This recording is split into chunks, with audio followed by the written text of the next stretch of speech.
In the vast expanse of the ancient world, where empires rose and fell like the desert sun, one conflict would stand above all others.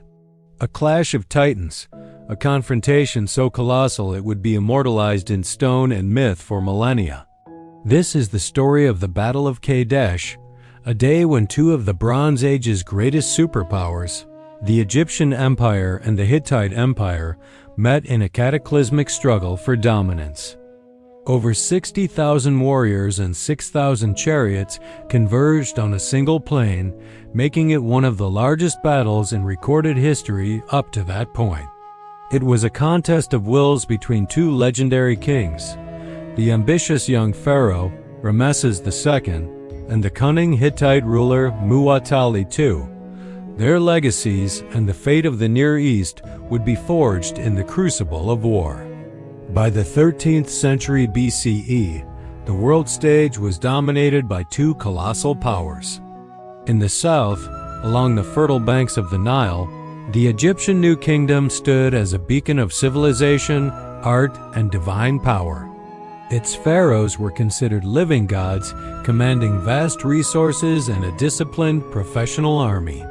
Young Ramses II, later known as Ramses the Great, ascended to the throne with a burning desire to restore Egypt as glory and reclaim territories lost in Syria.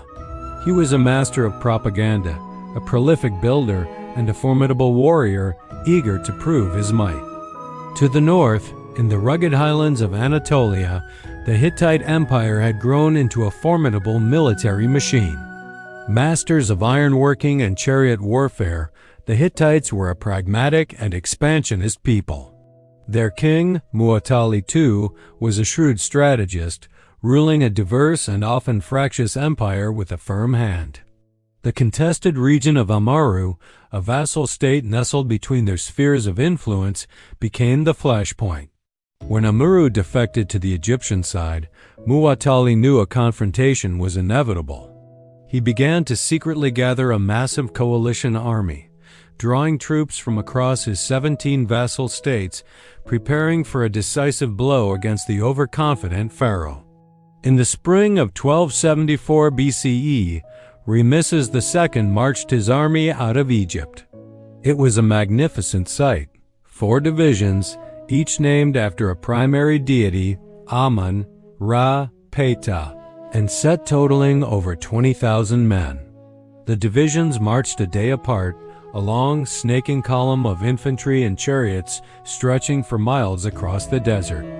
Ramesses, brimming with confidence, rode at the head of the leading Amun division. His intelligence came from 2 captured Bedouin nomads who claimed the Hittites were far to the north, near Aleppo, too afraid to face the might of the pharaoh. Believing this false report, Ramesses pushed his Amun division ahead, eager to secure the strategic city of Kadesh. He crossed the Orontes River and set up camp just northwest of the city, dangerously isolated from the rest of his army, which was still straggling far behind. Meanwhile, hidden just behind the city of Kadesh, Muwatalli II watched and waited. The Bedouins were his spies, and their disinformation had worked perfectly. He had assembled an unprecedented force, nearly 40,000 infantry and over 3,000 heavy chariots.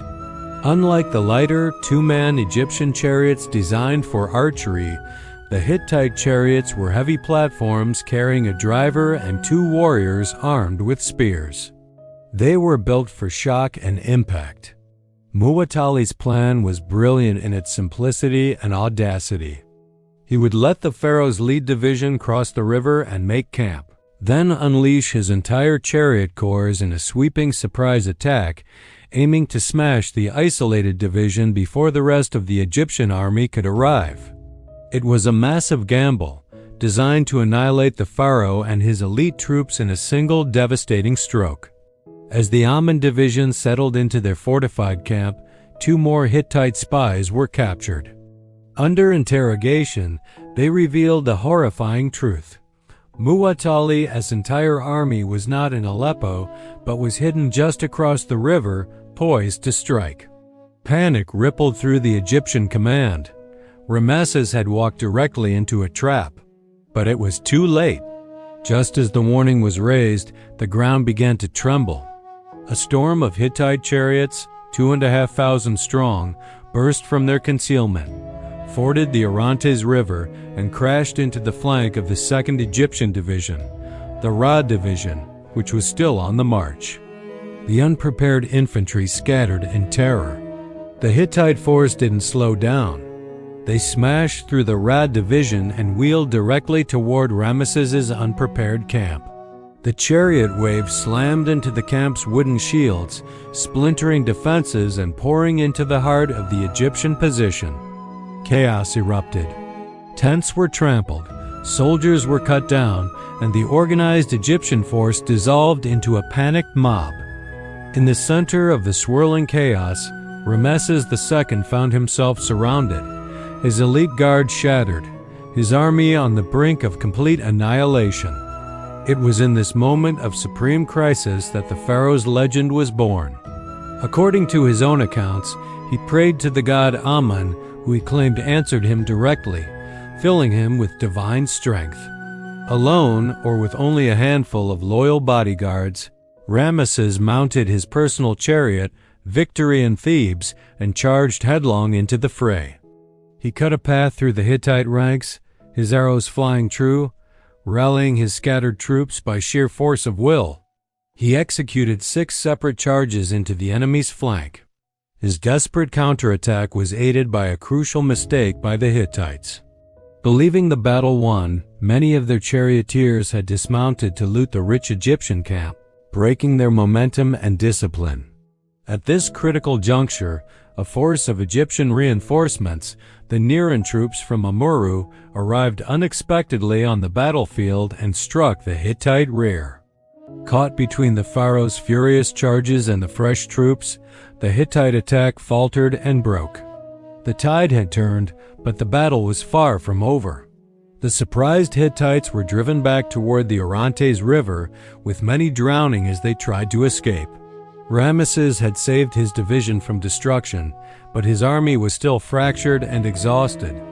Muwatalli, observing from the other side of the river, committed his reserve infantry to hold the line, but he held back his remaining 1,000 chariots, a decision historians debate to this day. By day's end, the battlefield was a wreck of broken chariots and fallen soldiers from both sides. Neither army had the strength to continue the fight. The next day, after some minor skirmishes, the Egyptians began their long, weary march home. The Battle of Kadesh ended not with a decisive victory, but with a bloody, brutal stalemate. Both sides suffered immense casualties, and neither had achieved its strategic objective. Ramesses failed to capture Kadesh, and Muwatalli failed to destroy the Egyptian army. Though the battle itself was inconclusive, its aftermath was revolutionary. Ramesses returned to Egypt and launched a massive propaganda campaign, covering temple walls with reliefs and inscriptions depicting Kadesh not as a draw, but as his single-handed, magnificent victory. He was the hero who had single-handedly defeated the entire Hittite horde. In reality, the conflict between the two empires simmered for another 15 years. But war is costly, and a new threat was emerging on the world stage: the rising power of Assyria. Faced with a common enemy, the two old rivals chose a new path. In 1259 BCE, Ramesses II and the new Hittite king, Hattusili III, negotiated and signed the world's first known international peace treaty. Copies were inscribed in Egyptian hieroglyphs on a silver tablet and in Akkadian cuneiform on clay tablets. This groundbreaking agreement established a formal peace, defined borders, created a defensive alliance, and ensured the extradition of refugees. It ended decades of conflict and ushered in an era of stability and cooperation, sealing the legacy of Kadesh not as a battle of annihilation, but as the conflict that ultimately taught two empires the value of peace. Thank you for watching.